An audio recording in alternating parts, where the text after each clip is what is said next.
it's Ms. Pritzel at the Appleton West Library, and I'm book talking The War Outside by Monica Hesse.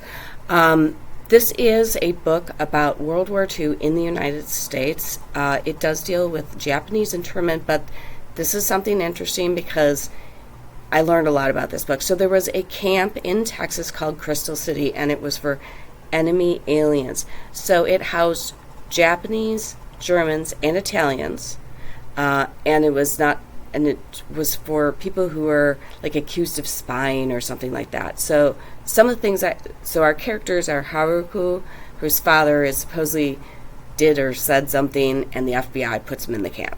And then Margot's father attended some rally, and he ends up in the camp. So one is Japanese background, one is German background. So this camp, not only was it different than other internment camps, it also held Japanese and Germans, and they say that it held Italians too, but our two main characters are a Japanese girl and her family and a German girl and her family. So they get to be friends because there's more than one school at the camp, and the school that Margot decides to go to is the federal school, because there's a German camp where they speak German and they learn about German history, and then there's this federal school where the Japanese go and a few of the German students go. And the reason why Margot wants to go there is she wants to go to college, and this is an accredited school, where the other one, if she goes to that school, she may not, she may have to repeat some years of school and things like that. So both of these girls are dealing with things, and it comes out, because they end up sitting next to each other in class, and what it is they can't talk to their families about things, but they can talk to each other. So like Haruko's worried about her brother Neil, who is fighting in the war, and some of the reasons why she's worried is that, number one, her brother he's always been writing in English, but he starts writing cursive. Now, between the English and the cursive, that means neither of her parents can read the letters. So that means she has to read the letters. And the letters, there's things in the letters where she's like, this is not my brother, like something's going on.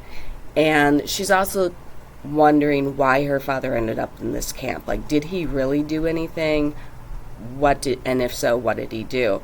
And Margot sees her father, like she said, he attended one rally, but he is falling under the influence of a person in this camp who is a true Nazi. And literally, they have a parade at one point where they're waving the Nazi flag.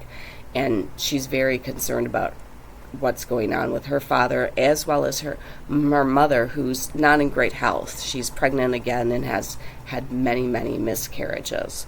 So both of them are kind of dealing with their families. The other interesting thing is, like, both of their fathers got put in, but the families had a choice to stay where they were or to go to where their fathers were, and both families chose to leave their homes and go live in the camp.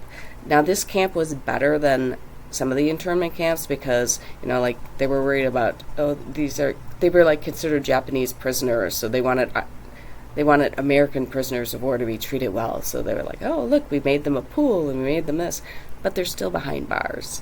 So, like I said, this was just some history I knew, but there was more, some more details about this specific camp that I had never heard of. And like I said, I'd never heard of the German families. Like, I've heard of German POWs being at internment camps, but not like German families.